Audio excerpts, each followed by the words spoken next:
TVASIA Telugu ప్రేక్షకులందరికీ hello and welcome back to our talk show with the experts. మనతో ఉన్నారు మన expert Rahul Reddy garu. Rahul garu, thank you so much for being on the show today. Thanks for inviting, Andy. Thank you very much. Thank you, Andy. Now, I have some news for our viewers, Andy. Everybody knows TVASIA is on SlingTV, Dish Network, BBTV, their website, Facebook and YouTube. Ippudu kottaga we are now live on 𝗟𝗡𝗙 as well. So this is a fabulous platform again. Everybody who has access to 𝗟𝗡𝗙, sign up for it. Just go ahead and take a look at this, all their shows over there and Mata. And I am super excited about their launch now. All right. So getting back to our show, Rahul garu, every week we have some sort of a dhamakedar topic and Mata Imajya. So as always, this week's topic again is the removal of that per country quota with the Biden immigration bill. Now that the bill is out, we've been indicating in our shows before as well that apparently this thing seems to be out there, like the removal of the per country limit. Can you elaborate a little bit on that, Rahul garu? No conditions. Just take the per country limit off and the employment base. Absolutely no conditions. Okay. This is much better than the Senate 386 bill, HR 1044. Absolutely. I welcome this one. Every Indian should welcome this. Now, don't take this that it's benefiting Indian nationals or Chinese nationals. It's just taking the discrimination off completely. It's absolutely the best bill that can come to the people who have been backlogged, who have been facing discrimination for decades, from 1992 to right now. We have been facing discrimination, systematic, legal discrimination was been there from 1992 to right now. This bill eliminates the discrimination in the employment base completely once and for all. In 2002, we were able to get something inserted. From then onwards, we've been trying to get this one completely eliminated. No conditions. In the Senate 386 bill, we have everything. There are too many things. Nurses, this. No, this bill takes the per country limit off from the employment. Okay. It also increases to an extent of the employment-based immigration from 140,000 to 170,000. It may not benefit that much for the Indian nationals as such because the increase happens to be happening in the other workers. Not many Indian nationals are there, but it also comes under the third preference. So we may still tweak in getting some benefits of the numbers there. Okay. Now, to give you the figures, Andy, right now Indian nationals get about 7% of the entire employment based out of the 140,000. Since there are not many people in the EB1 and in some cases EB2, instead of getting about 10,000, we may be getting up to 20,000 green cards every year. That's been going on from 2006 onwards to right now. About 20,000 people are getting on an average in the employment based. Okay. If this bill goes through, we will be getting more than 100,000 green cards every year. Okay. At least for the next 5 years, at least 140,000 green cards or 130,000 green cards will be given to us. Okay. This will eliminate a lot of it. And also this bill has provisions that there are unused green cards from 1992 onwards to 2022 because of the bureaucratic and other reasons. Okay.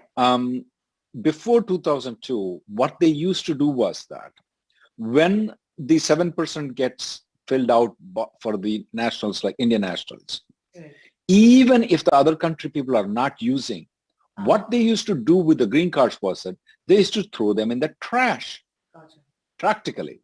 In 2002 onwards, what they did is that, hey, instead of throwing in the trash, why don't you give it to the countries who are using more? Okay. That's where instead of 10,000, we've been getting 20,000 from 2002 onwards to right now. So what this bill does is that, especially the ones that have been wasted between 1992 to 2002, which is 10 years, this bill proposes to bring those green cards back, which according to estimates, anywhere between, the least estimate has been 170,000 green cards. The highest estimate seems to be that its highest estimate was only made by us, me, Reddy Neumann, my business partner, is about 400,000. There are other estimates about 500. Even if we take any conservative estimate, 170,000 extra green cards will be coming to the employment based. Starting from October 1st of 2021, which is only 10 months from now. Yeah. So if this bill passes, that 170,000 plus the rest of the 170,000, 340,000, I would say approximately 300,000 green cards will be going to only Indians because not many people are waiting the list. This is very good now. Instead of getting 20,000, we're going to get 300,000 in the first year and at least 100,000 going forward afterwards. Now, when all the per country quota has been eliminated, I mean, the backlog has eliminated, maybe we will not be getting like 80-90%. We will be most probably limited between 50 to 60%. When I look into the H1B numbers, that's the numbers that I look into. We'll be only getting 50 to 60%, which is perfectly good. But it also has some other good provisions that I want to tell people. It's not just per country quota limit. All H4s, including the children who come in H4s, will be given EAD irrespective of whether they applied, whether the spouse has applied for the I-140 labor certification or not. Everybody will be given employment authorization. The other provision in the H4 is that if the kid has been given H4 and they are stuck in the backlog and the kid got the H4 by the 18, that kid's age will be frozen, and when the parents get the green card, the kid will get the green card. So it's very good for the age-out kids that's going to be there. Yeah. If the people have doctorate degrees in the STEM fields from an accredited university, they will not be counted towards from the accredited universities in USA, they will not be counted toward the 170,000 green cards. Oh. That means that this is a very good thing for the doctorate people. So that's a good news though. I want to check all the things that I've covered. What else? The employment-based green cards, although was not been given as much preference as much as the undocumented aliens, the DACA kids though. Right. I would say that, I would definitely like to lobby people to increase the number from 170,000 to more. I would definitely lobby saying that the spouses and kids should not be counted in the 170,000. Right. I was expecting that to be in the bill. We will have to see how the things are going to work. I would definitely lobby for it. I will tell all the people to request administration to not count the family members into the 170,000. Right. Now, one caveat here, and the big caveat is that I've seen this is a major bill. No major bill on immigration has ever been passed, at least since 2001 to right now. Even 2001 bill is a very small bill. The last bill that was passed was huge bill that was passed was 1985. Okay. There was never been a major bill from that time to right now as big as this bill is. Out of the 53 pages, I would say that only 10 pages are employment-based immigration. Oh, wow. And there is no bipartisan support of this bill. That is the minus point. We do have enough to pass in the House of Representatives. Whether the Senate is going to pass or not is the question. It will go to the floor of the House. I'm absolutely sure it's going to get passed through the House. I'm only doubtful about the Senate. If they take away the filibuster rule, that 60 majority, I mean, it will pass to the Senate too. So I would request all the people who are listening to this one to lobby for this bill, because this bill eliminates the discrimination forever. Got it. Rahul, on the flip side, have you noticed anything that might be detrimental to?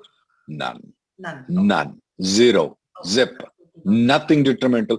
There are some provisions that are saying that wage-based H1B to be considered. I may or may not like that one that much though. There are some restrictions with the labor certification if a particular profession has more unemployment period. When I skimmed through all the 56 pages, I found some of the things which are a little bit detrimental, but overall at this point of time, I would request everybody that this is much better than what we are in right now, where you are stuck for a long period of time for the green card. H4 people are, EADs are getting delayed and a lot of problems with their kids are getting aged out. This bill overall is much better, except the two minus points that I said about the wage-based and also labor certification restrictions for some of the professions. Okay.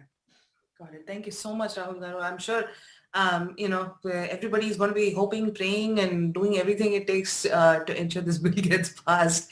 Yeah. And on that note, let's start taking our callers ready for the day. Hello, sir. Area code 860. We're ready for you now. Rahul Garu, while we are waiting for our caller, there's been one. Hello? Hello. Hello, sir? Hello. Yes, sir. Yep. I will stop it. I will stop my. Hello. Hello, sir. Yes, sir. Yeah. Hi, my name is Joseph, and I have this question. Okay. Firstly, good afternoon, and thank you for your service. And my priority date is August 10. I have filed my 485 in August EB2 category. 10th, when you say August 10, you mean to say August 2010? Correct, August 2010. Okay. And I have filed my 485 in EB2 category. I did not downgrade it. And I received receipts for my spouse and children and myself. And I have an 18-year-old and a 17-year-old. And my H-1B will expire in 2021. June, okay, in the month of June. So my wife just got a job. Question is, if she uses AP, can I downgrade to EB3 later? No, it's going to become it's going to become a little bit problematic things. There are two ways of downgrading yourself into EB3. One is just filing an I-140 and it's called something called interfiling. That's one way of doing it. The second way of doing is for you to maintain the non-immigrant status, downgrading and filing the entire adjustment of status again when the final action date becomes correct. Now, since you have kids who are 18 and 17, I want you to act a little bit more conservatively, not risk your wife to use the EAD application that came along with the adjustment of status. She can use the H4 EAD, but I would strongly recommend that she doesn't use the adjustment of status EAD. Now, you can do the interfiling, but interfiling sometimes it gets messed up, get confusing to get the attention of the people. I would rather want to file the entire 485 application again when the final action date becomes current for you, while this application is still pending. For that reason, though, if she gets married to the previous adjustment of status, that means that she loses the H4 status or H1 status, whatever status she might be in, and she cannot file the adjustment of status from one adjustment of status to another adjustment of status. Okay. So now if I go for a H4 EAD, and which we are not getting it now, if we go for a court case, can she continue to work with the current job? Just because you file a lawsuit doesn't mean that you can work, but if you get an authorization from the court or authorization from the USCIS, either of those things, you can work. She can work. You can work. Okay. So, what now? I understand you guys are doing every month. So, what suggestions you give it to me? What steps you suggest for me? We do every week. Nitya and I do every week. At this point of time, you mean to say court litigation? You have to attend the conference call that we conduct separately for it. I don't want to go over this in this one though. You have your wife attend the conference call. But in the case of your wife using the EAD, since you have two kids who are 18 and 17, I don't know how the priority date is going to move. The priority date was May 1st of 2010 in 2012. Right now, we are in 2021. It moved 6 months backward in the past 9 years. So I don't want to risk yourself right now losing the kids aging out. I know all these bills. I like these bills. I like all these things to be passed, but I don't want you to risk. Remember, there was a bill in 2013 too, and that did not pass. So I want you to act conservatively. I don't want your wife to use the EAD, the adjustment of status EAD. Okay? What is the best way to continue her her EAD? I think you can join the conference call and try to look for the court litigation, sir. That's all I can say. Don't risk don't risk her working right now and sacrifice your kids. Sure. Thank you very much. Okay. Thank you. Thank you, sir. Thank you for calling in. I didn't mean the word sacrifice. I mean to say that aging out the kids. Right. I think he understood that. Okay, let's move on to our next caller, Indy. So area code 623, we're ready for you now. Please press *6 to unmute your line. Rahul, one of the common questions that is coming through is that if the adjustment of status I-485 application is rejected, what is the best process to file it now? We have noticed that because of some wrong fillings of the lawyers, things have come back. Mm-hmm. Even though the priority date is not current, the first immediate thing that I want everybody to do is refile it immediately. We have also noticed that some of the refiled applications have been receipted right now, even though priority date is not current. We're hoping the same thing will happen everybody. I don't want people to wait. I don't want people to not file. I want them to refile it, even if the priority date is not current. And if that still doesn't work, they can still consider court litigation at that point of time. But immediately, they should refile it. Okay, that makes sense, Andy. Thank you so much. On to our next caller, Andy. Sir, area code 623, we're ready for you now. Hi, Rahul and Nitya, thank you. Hello, sir. I have some basic questions. I got the biometrics appointment in first week of March. Mm-hmm. This is related to the downgrade filed in October last week. Mm-hmm. So it's obviously for my spouse and I. Of course. Is it okay to take like a 2-3 year old kid with you, or is that restricted? In the biometrics, you mean to say? Yeah, like typically. That's a very tough question, though.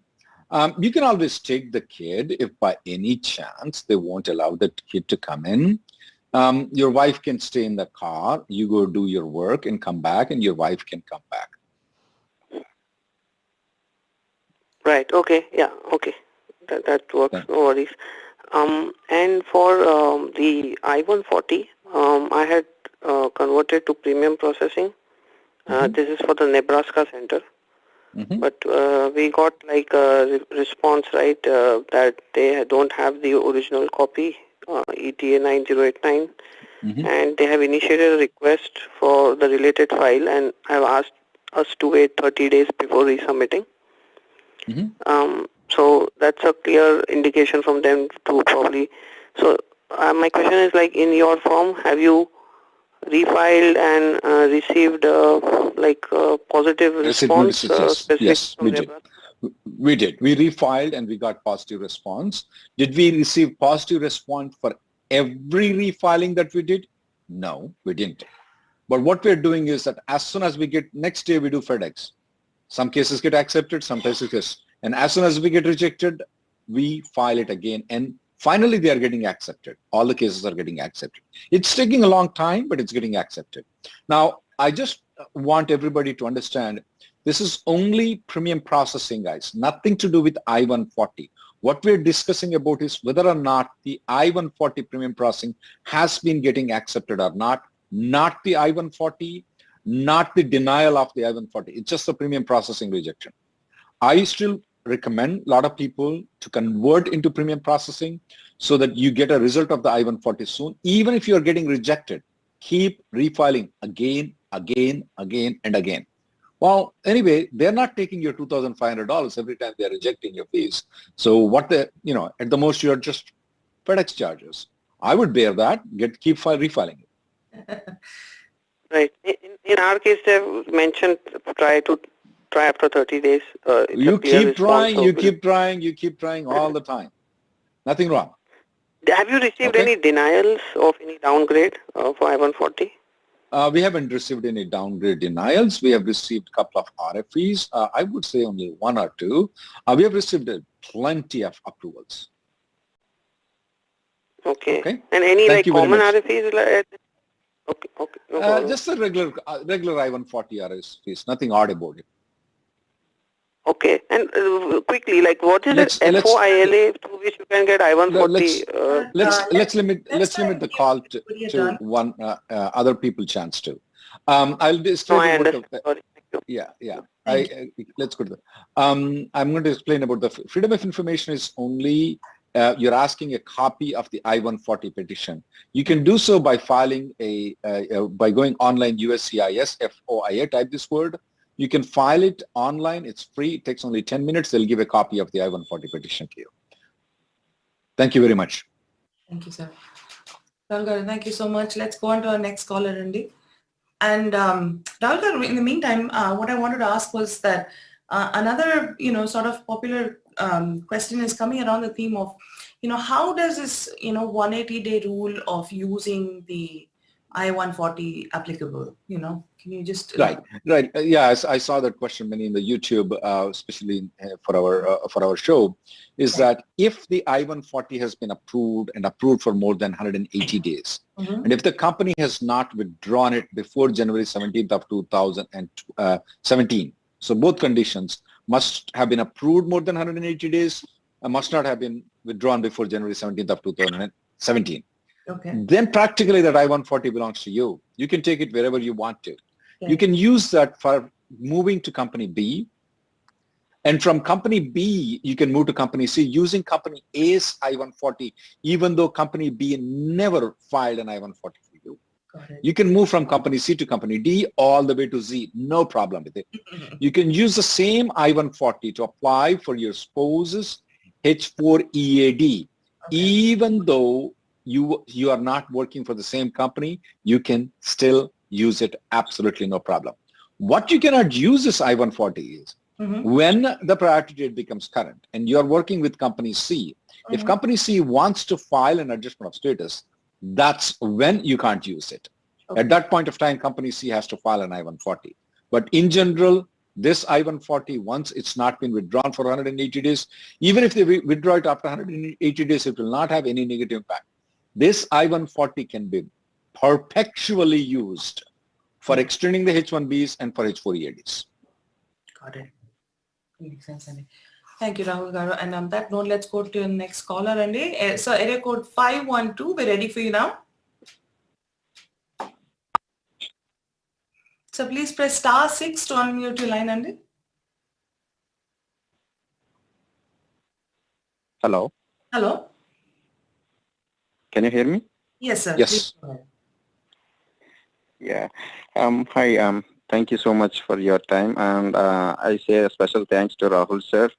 I know you have been having a difficult time, fast week in the Texas. Still, you attend the show.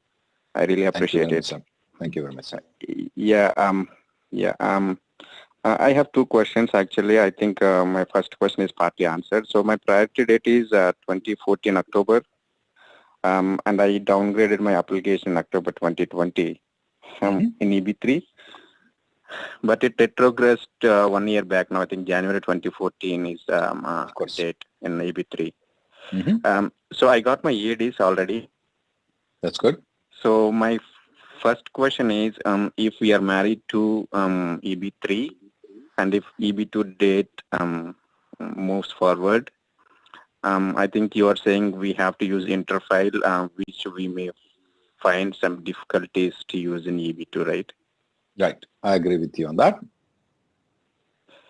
Okay. So that being said, then it's better to not marry if we want to go back to EB2. You are right to a sense, but how long you will stay unmarried like this? Yeah. I mean, how long? I agree with you Because too. it's a big burden. Now, in the marriage, you have to bear the other person, or the other person has to bear you. Here, the question is only one thing. I mean, that is that you have to bear the immigration lawyer 2 times. I don't like them. One is the adjustment of status, which is actually very easy to bear the immigration lawyer. It's not that costly, okay? But bearing a H-1B every time you go for H-1B extension, H-4 extension, end client letter, vendor letter, H-4 EAD doesn't come in, go to the court case. I mean, this is too humongous of bearing a burden. Now, EB2 or burden of H4EAD, I mean, is it worth for you? Is EB2 worth for you? That's the main question that pops up. I mean, I don't know about it. I don't like immigration lawyers. I can stay in the immigration for a while, but I don't want to deal with immigration lawyers. Every time they ask end-client letter, vendor letter, and they point out, look, the end-client letter doesn't have your name on it. It doesn't have the job description they want it. Oh, they're very annoying people. Believe me. So I don't want to deal with them. That's me. But it's up to you if you want to bear them and try to look for an EB2, or you want to get rid of them and stay at peace. So that's up to you. Mm-hmm. Now, one thing that I will tell you though, do not make any move until your I-140 is approved. Yep. Yeah, I got it. Yeah. Hopefully, like this new bill, if it passes through, then all these buttons will go off. Absolutely. But practically, if I were you, I mean, your I-140 is approved, you practically are scot-free. I mean, how many people get rejected in adjustment of status? Not many, not at all. Yeah, but actually, I know my son, he is 10 years old, but still, that's a big way to go for him. And then the second question is, go ahead. Sorry, go ahead. You go ahead. So second question is, so we got EAD for 1 year only. So if we have to renew it like every year, will there be any fee for it, or what is the process? Zero fees. You can use a lawyer, or you can do it by yourself. It's up to you. Zero fees. And not every time they give 1 year though. Sometimes they give for 2 years. Sometimes they give it for 1 year. But you cannot control whether they'll give it for 1 year or 2 years. Got it. Okay. Yeah. Thank you so much for your time. Thank you, sir. Thank you, sir. Thank you for calling. Have a good day. Let's go to our next caller, Andy. And in the meantime, we have a question from Arpit. Says, I have an H1B and H4 approved petition approved till October of 22. Standalone H4 EAD is in progress. We have plans to visit India in April of 21. Can it impact the H4 EAD or our stamping? If the H4 is not approved, and if it is just an extension, not a change of status from F1 or H1 to H4, and he said that it's H4 extension, even though it is pending, he can still go to India. He or she can still go to India, get the stamping. The H4 and EAD will not be affected. They will be adjudicated accordingly. Just because you travel, it's not going to be affected. Yes, there are things when you search in the Google that says that if you leave the country, you're considered to be abandoning the H4 application. That is true if it is a change of status from some other status to H4. But if it's an extension, that is not true. So you can travel and get the H4 approval and come back, and H4 EAD will be adjudicated accordingly without any trouble. Okay. Thanks, Monday. Let's go to our next caller, sir. So area code 248, we're ready for you now. Hello. Thank you, Nitya and Rahul, for arranging this, the weekly connection. Hello, Rahul Garu. Sure. So I have a couple of questions, Andy. Next week, we are expecting a baby, Andy. So, but my visa is going to max out in April first week. So I really would have only 1 month or 4 weeks, 3 to 4 weeks of time for to get her passport and OCI for the travel and all. And so is there, looking at the current timelines over the online, so it looks like each one of them would take 3 to 4 weeks.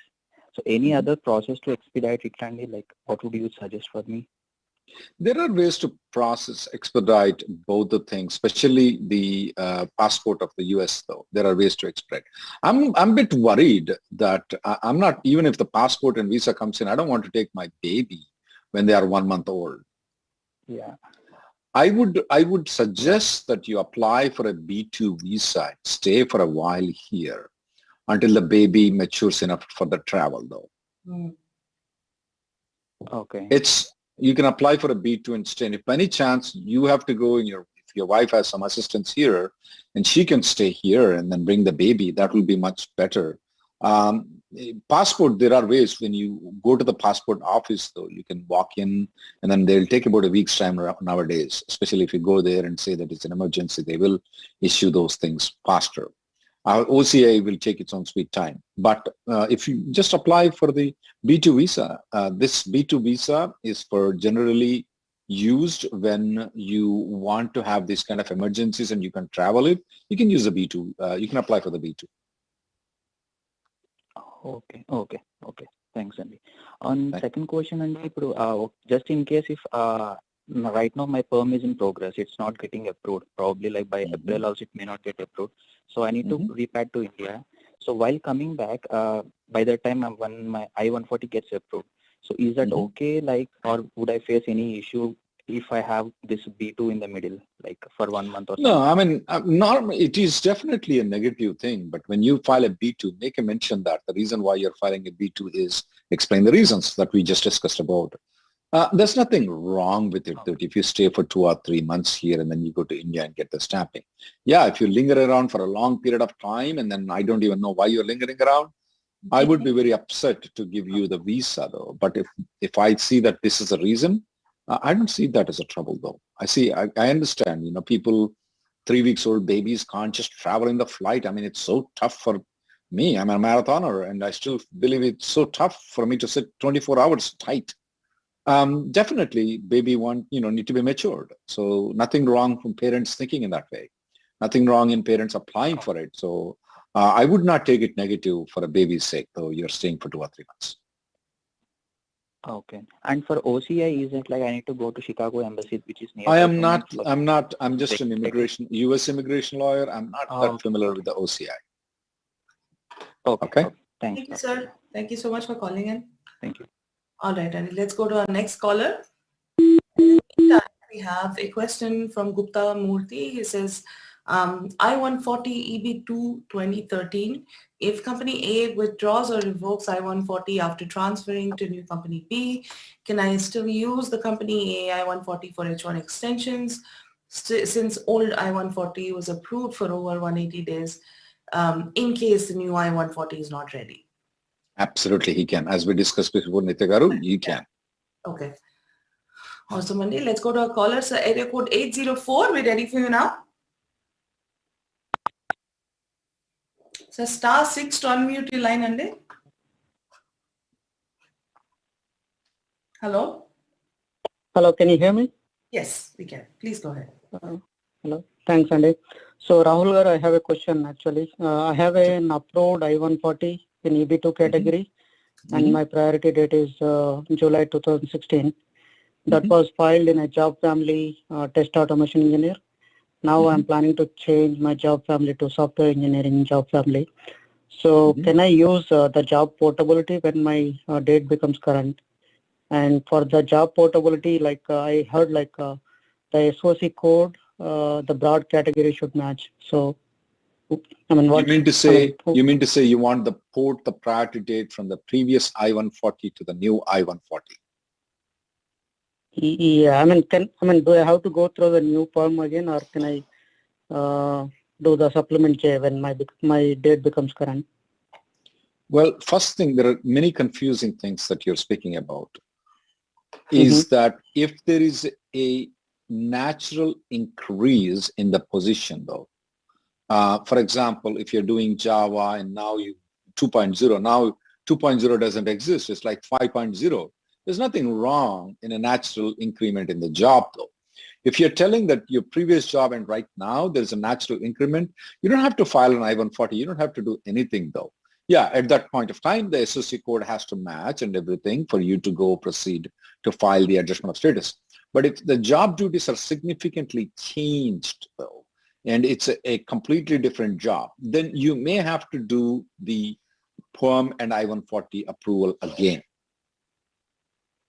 As far as the porting the date is concerned, though, from the previous I-140 to the new I-140, the SOC code doesn't have to match, the profession doesn't have to match. You can have the previous I-140 under the mechanical engineer. You can have a new I-140 as an attorney, lawyer. It still will be ported, though. Absolutely not a problem. But if you are not filing a new labor certification I-140, it's a natural increase in the position, then almost most of the job duties should match and the associate code should match too. Okay. I mean, does it apply, say, I mean, same thing applies to career progression as well? I mean, if that there is a absolutely, yeah. and... Career progression is what I meant to say. You use a perfect word than what I was using. Okay. Okay. And suppose like if I have to go with the new perm again, and I don't think so based on what you're telling. I don't think so you need to do another perm though. But remember, if you and your employer insist, no, it is not a natural progression in the job, it is unnatural progression, then, you know, the lawyer has to give up and it make some money for himself. Okay? So I don't think so it is. But as I said, if you keep on insisting that is a different job, it is a different job, well, you know, I'll take the money. That's the way I feel. Now, it's up to you and your employer and your lawyer. But I'm just telling, when I speak with the clients, that looks to be, yeah, if somebody says that they're moving from a software profession to a mechanical engineer or a lawyer position, I don't think so that's a natural progression according to me. I tell them, no, you have to pay me the money to do the labor and I-140 again. But if they're saying that they're doing from one software to another software, I think that it's a natural progression. But no, there are people who will bang on the table and say it's not a natural progression. Then I will take, thank you, give me the money. Okay? It's up to you and your employer. Thank you very much. Thank you, sir. Thank you. And on that note, let's take a quick commercial break and we will be right back after this. Thank you. Folks, welcome back to the talk show with the experts, 𝗪𝗧𝗪 𝗪𝗧𝗪 expert Rahul V. Let's, quickly start taking some more calls and answer some more questions. Let's go on to our first caller, Randy. Sir, area code 626, we're ready for you now. And we have a question from Geeta B. She says, my priority date is EB2 from 2011. Successor of interest I-140 amendment is needed. Do you recommend filing it now or now separately or file concurrently when the dates start becoming current in mid of 2021? Which option will be faster? Successor of interest should be filed immediately. Don't wait until the priority date becomes current. Okay. Because there are some issues that may pop up. It's better to resolve it right now. You don't want to go all the way there and the successor of interest fails, you are doomed. Normally, downgrade applications don't get that much denied, but successor of interest has a lot of issues though. I would get the successor of interest I-140 cleared right now. I will not wait all the way until the priority date becomes current, file the adjustment of status and find out my successor of interest gets denied. Do it right now. Okay. Thank you, Rahul Garu. On to our caller, Andy. Sir, area code 626, please press *6 to unmute your line, Andy. Can you hear me, Rahul? Yes, sir. Yes. Please go ahead. Okay. Yeah. So my situation is I filed my adjustment of status in October EB2 state application. I got the invitation letter for biometric for 4th of January. Unfortunately, I was in the hospital to treat myself on pneumonia. And my attorney actually called USCIS cancelling the appointment or rescheduling the appointment. That's what he told me. And then he sent the documentation of invitation letter requesting the same as a formality. What I heard from you probably in one of the calls that you are seeing such applications being denied even if we are requesting rescheduling of the biometric. Not all. There are some rare cases that we are noticing. I would also request that I want you to raise a service request online with the USCIS. I want you to identify, especially pneumonia is a big danger right now with the COVID going on. I understand what pain you went through. It's good that you got out safely and good. I would want you to raise a service request on top of what your lawyer already did. Your lawyer did a good job, but I want you to do the service request also. Yeah, so that pneumonia actually converted into COVID and then right now I'm safe and okay and at home. I'm doing good and ready for the biometric time. If by any chance it gets rejected, you have good grounds to go and get it overturned by motion to reconsider. They will definitely do it. I hope nothing will happen, but if it does, you have good grounds to go for motion to reconsider. It will not even and go you to said the about administrative service request, right? Right, service request. USCIS, service request. You can do it online. This is one extra step than what you have already done to be on the safe side. Keep safe and keep, keep your health very good. So service request is just to describe what happened, and my lawyer has already requested it. That's what I need to say. Okay, that's right. And I would also point out what you just spoke with us about your health. I would also point it out that too. Okay, got you. Awesome. Thank you, sir. Thank you. Thank you for calling in. Let's go to our next caller, Andy. And in the meantime, we have a question from Bhanu P. Kosuri. He says, hi, Rahul. Recently received biometrics appointment on Feb 10th for my mom's first B2 visa extension filed in May of 2020 because of the pandemic. She entered US on December 18th of 2019 and left US December 13th of 2020. Please advise if there's anything we need to confirm. Nothing needs to be right. I would write a letter to the USCIS and send it to them that she cannot attend because she already left the country. That will also identify the adjustment, the extension application that has been filed. USCIS may deny the application, may approve the application. Most probably they'll deny, but still that's not a problem. Just identify that she left the country, she cannot attend, and you'll be in a good shape.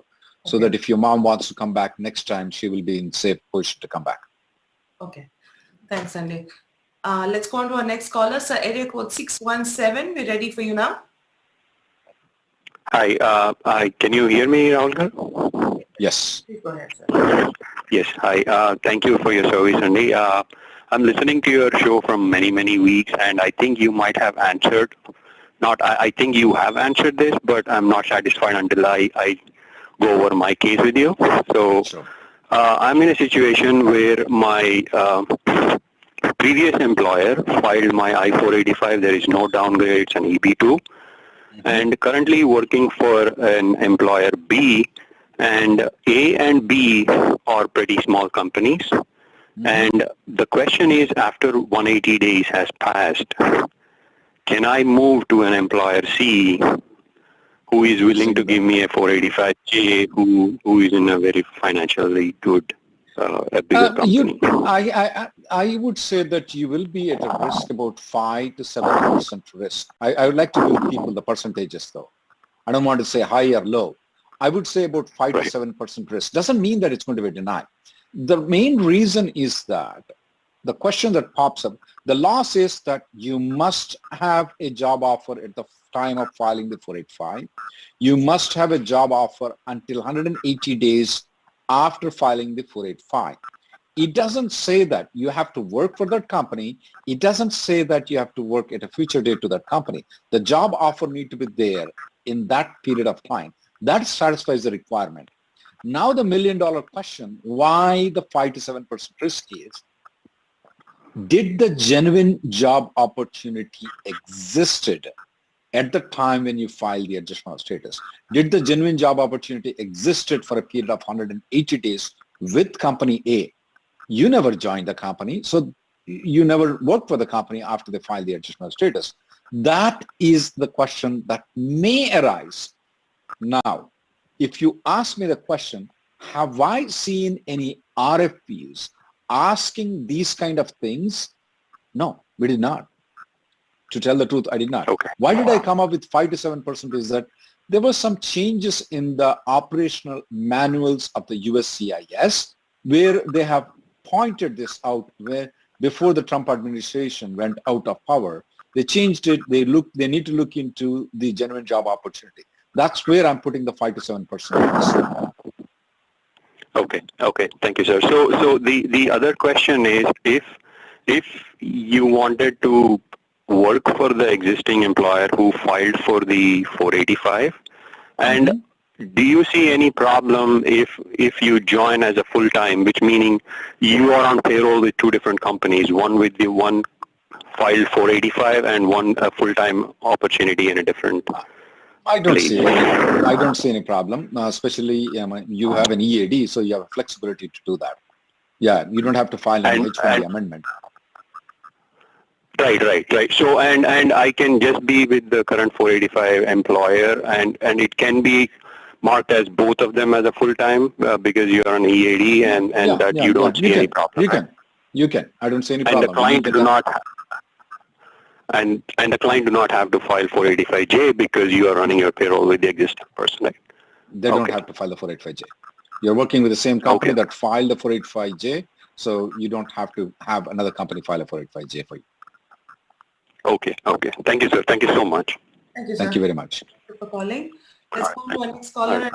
And in the meantime, we have a question from Knighthood. It says, hello, so far not received any notice for biometrics for the I-140 in October of 2020. Is there any way I can find, if it's scheduled already?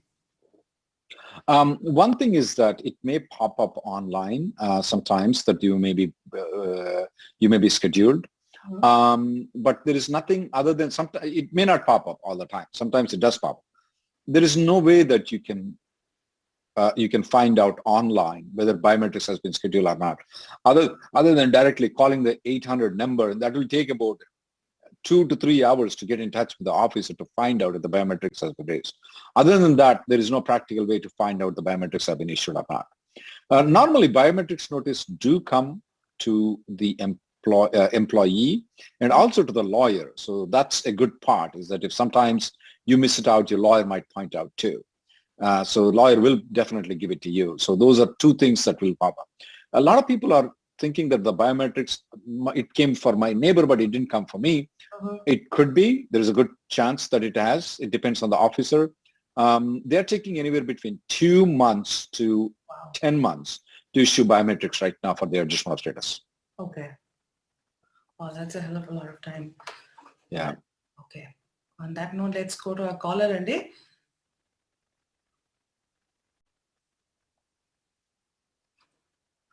So area code 480, we're ready for you now.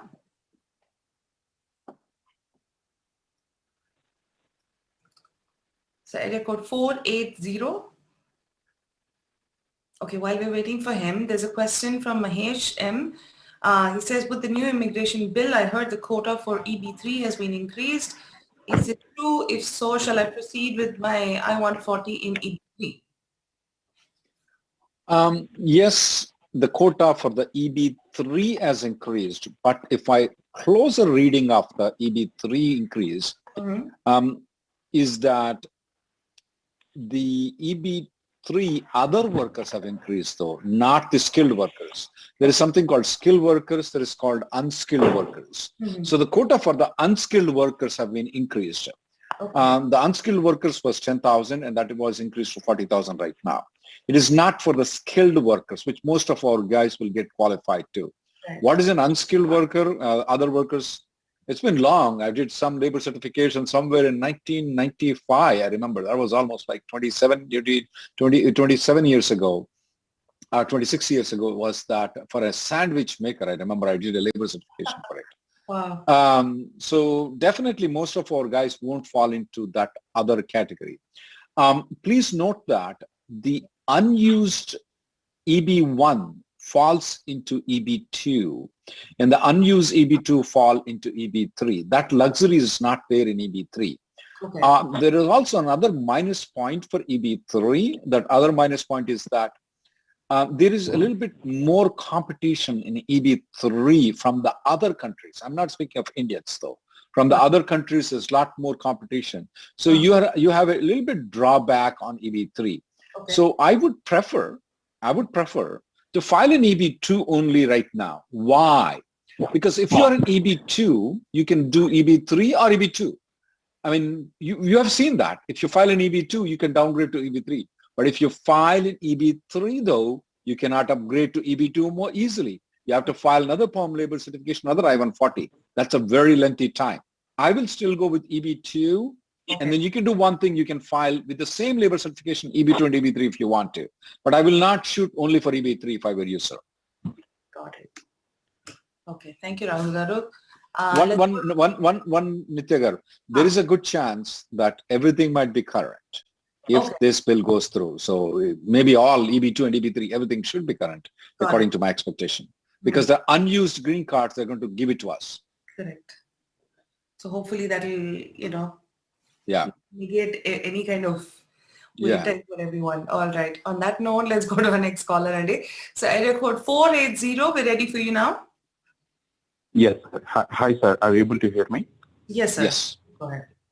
Yeah. Hi, sir. I have a question on B2 visitor visa. My parents had B2 visitor visa, and then it's going to expire next month, and I already submitted for DS-160. But at the time of submission, I selected Hyderabad consulate as for the submission, and they are eligible for interview waiver because they had a previous stamping in Hyderabad. And then when I'm scheduling for interview waiver IW, I don't have a dates for Hyderabad, but I selected for Chennai as a consulate. So can I go to and also we are in Bangalore actually. Can I go to the Bangalore office to submit the documents? And I selected Chennai as IW. Yeah, Chennai as IW, and then recently got to know that the reason for I selected Chennai is recently got to know there is an offices in Kochi, Bangalore, and some other places for the Chennai region. So can I, even though I selected DS-160 in Hyderabad, and then I scheduled, but my appointment letter has a Chennai on it. So can I submit, sir? Absolutely, you can. No problem with it. Just because in the DS-160 you put it to Hyderabad doesn't mean anything. You're fine. Absolutely no problem with it. So I'm good, right, sir? So do you think, because I tried to change the location on DS-160, but it didn't allow me actually. It does not allow. You're good. Nothing wrong. So no issues. It's not. No issues. Right? It's because not I don't want to take no issues. No issues. Okay. No issues. Absolutely fine. You, it's not like they filed an immigration application and you try to cheat them. Nothing like that. You're good. Absolutely nothing wrong with it. Okay. Thank you so much, sir. Thank you so much for calling. Thank you. Question we've got is from Kumar. He says, what are some of the reasons that a 485 could be denied? Oh, wow. $1 million question. That's a very good question. Yeah. The main reason what we see is that when the underlying I-140 gets denied, when we file an I-140 and 485 together, if the I-140 gets denied, that's the main reason. But if the I-140 is approved though, oh my goodness, to see a 485 denial, it's going to take years for me. Remember that, I not only do immigration practice, I'm also here on the TV presenting the show. People will tell us in the chat, hey, my 485 got denied. How many times do we see H-1B denial? So many times. 485 denial, very rarely we see other than the I-140 getting denied. Typically, the things that I have noticed in my practice as a consultation is one guy claimed to be US citizen and then he went for the food stamps for his entire family. They find it out and they denied his 485 application. That's one thing that I can think about. The other thing that I can think about was that this guy filed an adjustment of status as a software professional, and then he applied in a liquor license in Dallas. In the liquor license, he claimed that he's only working as a restaurant manager, no other occupations, only one employer. And the USCIS find out that he was a manager of the restaurant, and that is not related to the software profession. He didn't file a 485J supplement, and most probably he's not eligible for it, and they denied the 485 application. These are the two times that I noticed 485 out of the thousands and thousands and thousands of cases that I know about. Now, having said that, there are some cases where people have criminal history, where especially domestic violence is one major thing that we see the denial of the 485. Other than that, I can't think of many things for 485 denial. Okay. That's the reason why I keep on telling that if I know the knowledge, I would like to get married to the 485 application because I don't want immigration lawyers dealing my everyday H-1Bs. I hear you. And I'm amazed with your memory, Rahul Garu, that you remember specific cases when this 485. These are rare cases, very rare cases. Yeah. But yeah, great memory on that note. Let's go to our caller, Andy. So area code 319. Ready for you now? So *6 to unmute your line, Andy. Okay, let's go to another question. This is from Vrush. He says, hello? Is it okay to change? Hello, sir. Hello, can you hear me? Yes, sir. We yes. can. Go ahead. Yeah. Hello, Rahul Garu and Nithya Garu. Sure. So, no, my case is,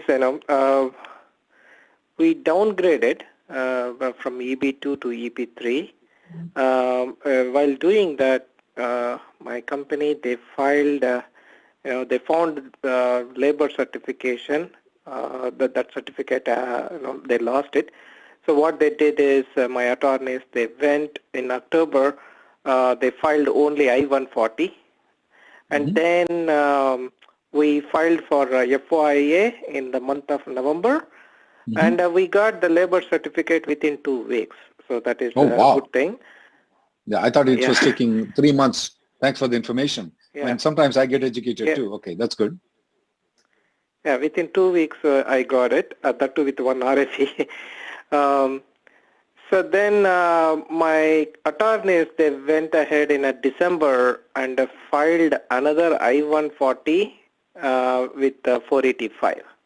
Smart guys. Because we came to know that in January the DOF is getting not access.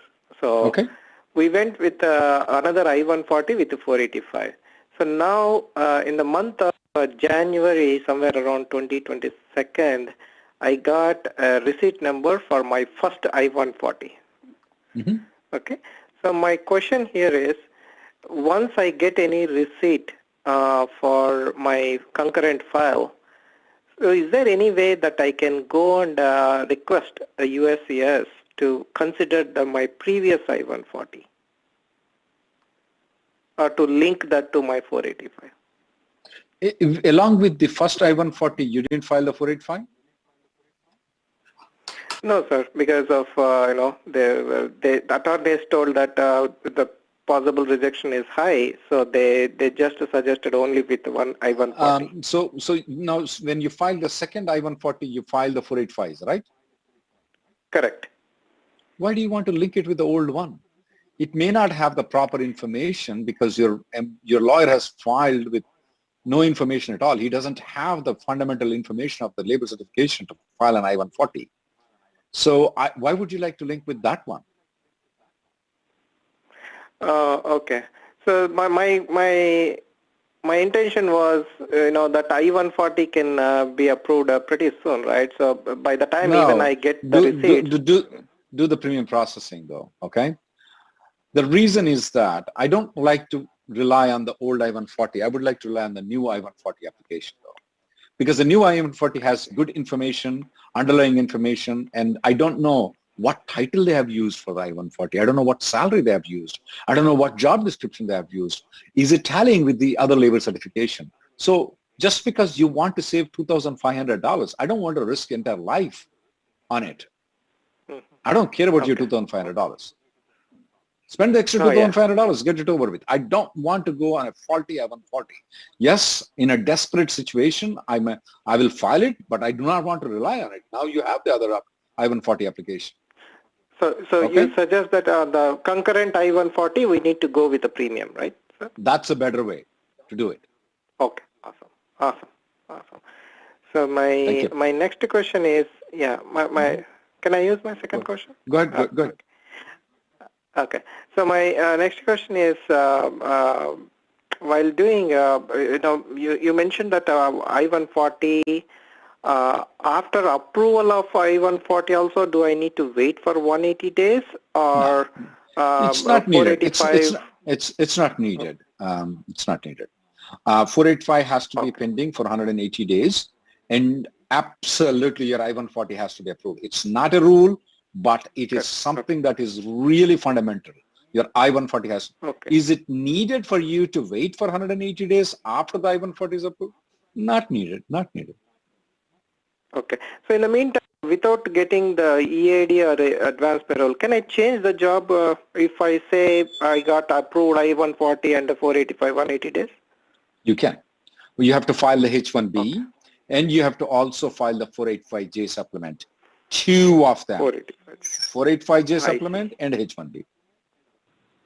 Okay? Okay. Thank you very much. Thank you, sir. Thank you so much. I would wait for a month and avoid the H-1B is possible though. But that's up to you. You can definitely do both the things. Thank you. Sure. Thank you, sir. Thank you for calling. While we go on to our next caller, Andy, we have a question from Rush. He says, is it okay to change multiple jobs or employers on a W-2 while you are working on a green card EAD while your 485 is pending?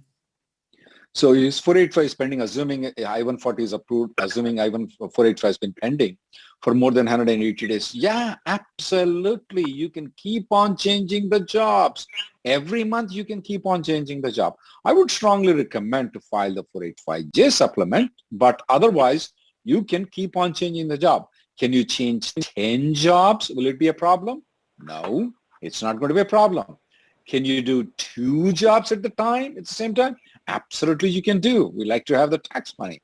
Both companies don't have to file a 485J supplement. Yes, you can change multiple jobs with an easy paperwork. That's the reason 485 is the best thing to do on. So he can change the job how many times he wants to. Awesome, Andy. Let's go to our next caller. So area code 520, we're ready for you now. So *6 to unmute your line, Andy. So Rahul, while we're waiting, we have a question from one of our viewers, 𝗟𝗓𝗩 𝗪𝗧𝗛. He says he filed EB. Hello, can you hear me? Hello, sir. Yeah, we can hear you. Can you hear? Yes. Yeah. Hello, sir. So I have a priority date of December 2013 and my I-140 was approved in 2014. I filed my 485 in October and I have received my EAD. And my extension for H-1B is... One question. Yes. Did you file in the downgrade application or a straightforward application? No, straightforward EB3. Sounds good. Keep continuing. You have an EAD right now. Yes. And my extension of H-1B is due in August 21. And so I told my employer that I want to carry on with my EAD and I don't want H-1 extension anymore. But my current lawyer over here says that I need to extend my H-1B status, otherwise I'll not hold the lawful status in the United States and will be technically deportable. Really? And there could be a ICE proceeding taking place for removal proceedings. That is an absolute lie. It's an absolute lie to make the money. You are in adjustment of status. You are an EAD. You're fine. Absolutely. There are so many people, millions of people in adjustment of status. We have had people who filed adjustment of status in 2012. Their priority date is still not current for them to get the green card. They are in adjustment of status. Does it mean to say all these people are illegal? I don't know. What do you mean? Yeah. He's just trying to make money. Authorized by the... He said you are authorized by the Attorney General, but that does not protect the initiation of removal proceedings should ICE wish to initiate them for any reason. No, they can't just initiate for any reason. They have to cite a reason. You must not be in authorized status to initiate the process. Yeah, if you're a drug dealer, they can initiate. If you're a murderer, they can initiate. Absolutely. Irrespective of your adjustment of status, you can. But even if you're an H-1B, you murdered somebody, you still will.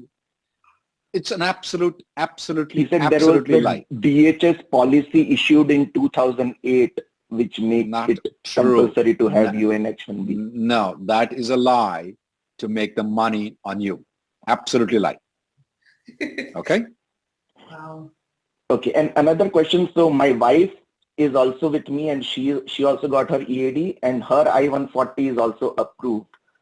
So in the future, if something goes wrong with my I-485, can I go to on her H4 and H4 EAD status in the future if I want to?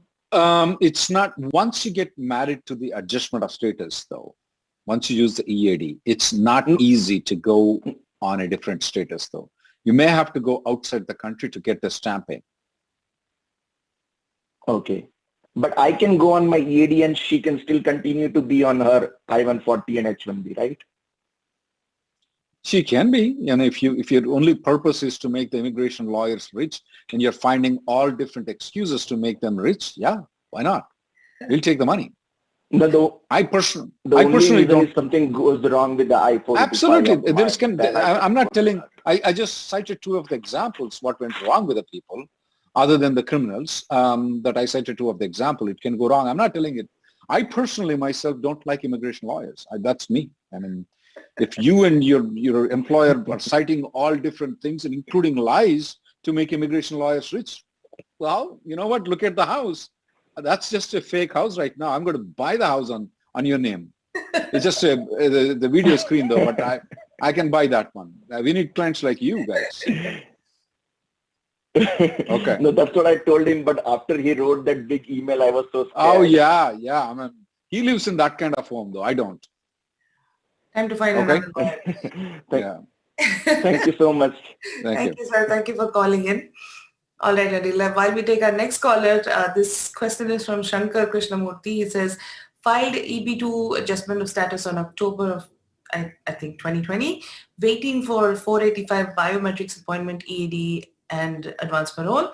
My wife has a biometrics appointment for her H4 on March 8th of this year at USCIS ASC. Will ASC consider my wife's H4 biometrics for both H4 and her 485?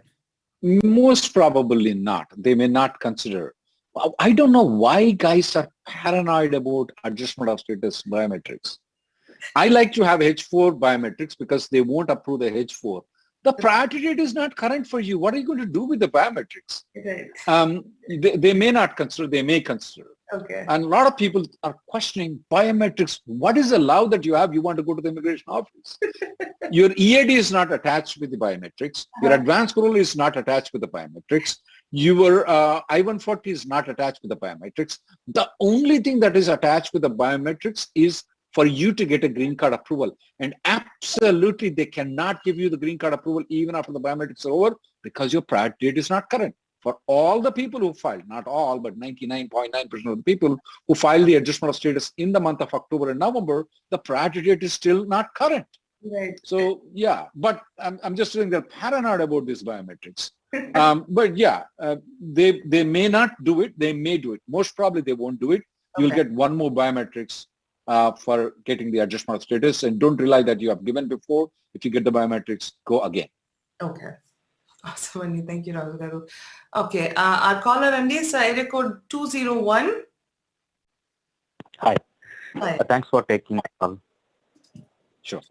Go ahead, please. Yeah. So my priority date is current, and I filed my 485 in 2019 and completed my interview in October 2019, and my medical got expired in December of 2020. On February 16th, my online status changed to request for initial evidence, and the next day, my 485J got approved. I'm thinking of going and taking medical before I receive my physical notice. Is there any problem to get the medical done before get the physical copy of it? No problem. Absolutely. The RFE, this is the only time I like RFEs. Absolutely, the officer is doing very good. He issued an RFE. It will have a 485. It will have the medical because you said medical expired. That is the best news that you can have it. I will go and get the medical done. The medical has to be submitted within 90 days. RFE will come in. You will submit it. So you should not, you can go and get the medical done. Absolutely no problem. Okay. So is there any reason? Because the next day they applied for my 485J. I'm thinking it's only for medical. There could be. They can still issue a 485J supplement RFE. They can ask some more questions on that, asking you to submit the G325 too. I would not submit the medicals. Do not submit the medicals. I told you to get the medicals, but not submit. The reason is that if you submit the medicals right now, you know what they think? You responded to the RFE. What if the RFE had 485J and you only submitted medical? You know what they will do? They will deny the application because you didn't respond to it properly. So do not submit it. Get the medicals. They may issue a RFE on the 485J supplement. They may issue RFP an additional to file a G325 or employment history.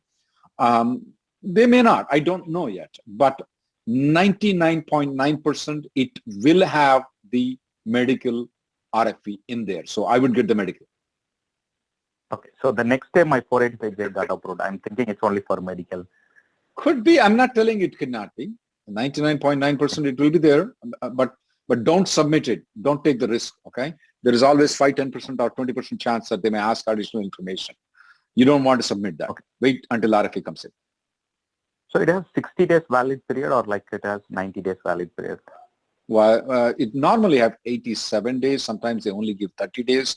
But right now with the COVID, you have extra days to submit it. So you should be fine. Okay. Thank you. Thank you, sir. Thank you for calling. Okay, Rahul Garu, we have one question. This is from Smart Boy Bakra. It says speculation with the priority of October 2010 EB2 filed for adjustment of status in October. Is it a good idea to downgrade to EB3 later if it moves fast? Company said they would not file a second one. What can I do? Can I use a different attorney for this? No, you can't use a different attorney for this. Downgrade application can only be done by the company. If the company doesn't want to do it, you're stuck with it. Okay. I personally, myself, I will not keep on moving. I have a lot of bad experience in driving in LA where my son lives, where, you move from one lane to another lane. The lane that I'm in gets stuck all the time. All the time, yeah. And then every time, unlike here, though, it's caboose, you go to the end of the line. I personally don't like to keep switching around, though. And please note that the unused EB1s will fall into EB2s.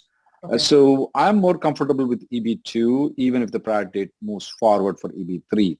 Unless the kid is about to be aged out and I want to lock the kid's age, then it's a different issue. Otherwise, I'm going to just stay on EB2 if I were you. And you don't, you're a beggar. You don't have choice. Your employer doesn't want to do it. So you can't do it, period. Okay. All right. Thanks, Andy. On that note, let's go to our caller. So area code 817. We're ready for you now.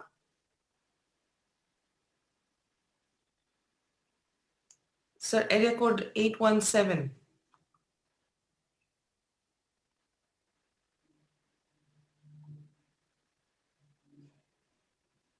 Okay, Andy. There is a question from Venkat. He says, my wife is going to India in April. Should she go for H4 stamping or can she use advance parole for coming back? If she uses advance parole, would I get married to the adjustment of status? For sure, she gets married to the adjustment of status. Okay. So for all practical reasons, you will also be getting married to the adjustment of status. But in general, as I was speaking personally, I would like to get married to the adjustment of status, though. Right, yeah. That's me. I'm not telling him not to do or not to do, but there's nothing wrong in getting, as long as I-140 is approved, I don't see anything wrong, problem. This is a segment we call WWRD. What would Rahul do? Right. And on that note, let's go to our next caller. So area code 669, we're ready for you now. Please press *6 to unmute your line, sir.